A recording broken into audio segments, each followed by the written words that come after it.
God in Sion. Here God van die leerskare, hoor my gebed. Luister tog, o God van Jakob. O God, ons skuld kyk en aanskou die aangesig van die gesalfde.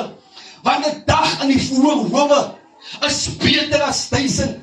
Ek wil liewer by die drempel staan in die huis van God, as om te woon in die tente van die goddelose.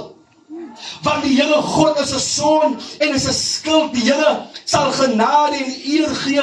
Hy sal die goeie nie onthou aan die wat in die ongeregtigheid wandel nie. Here van die leerskare, welgeluksalig is die mens wat op hom vertrou. Die woord van die Here is geseën, en die wat het glo sê amen. Jy gaan my vrou net die woord van die Here te seën vir ons.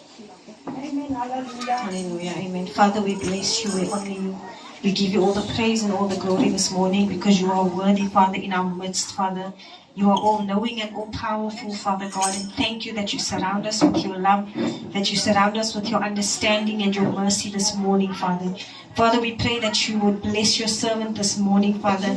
Thank you for your guidance through your word, Father. We thank you for your Holy Spirit, Father. Here, ons eer u, van daar is niemand soos u, Here. Here, dankie, Here, dat deur u genade, Here, kan ons dit doen wat ons moet doen, Here.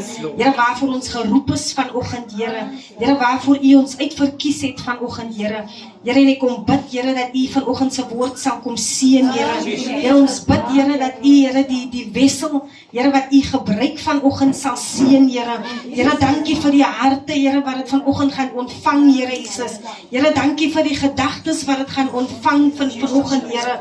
Vader, kom seën u woord, seën ons elkeen wat dit in sal neem en toe sal pas, Here Jesus, net soos u wil daarby is, in die naam van Jesus. Amen.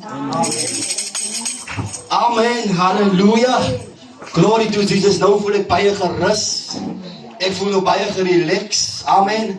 Ek sê vir my vrou, terwyl ons ry vanoggend, terwyl ek my voorberei, sê ek vir my vrou, want ek so sit, toe sê ek vir haar, luister, ek wil hê jy moet my bid vanoggend om die woord te seën van daai propos. Ek kan nie meer vir alleen onder die bus gooi nie. O ja, ek was maar altyd onder die bus gooi. Amen. Glory to Jesus.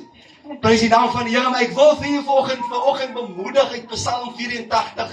Jy weet, laas week het ek hierdie woorde, wat ek so sit in die bakkie, en ek berei my voor, het ek hierdie woorde so gemediteer, en aan mekaar oor en oor gesê, en ek sê vir myself, dit is die woord van die Here, wat die Here vir my gee in 2026.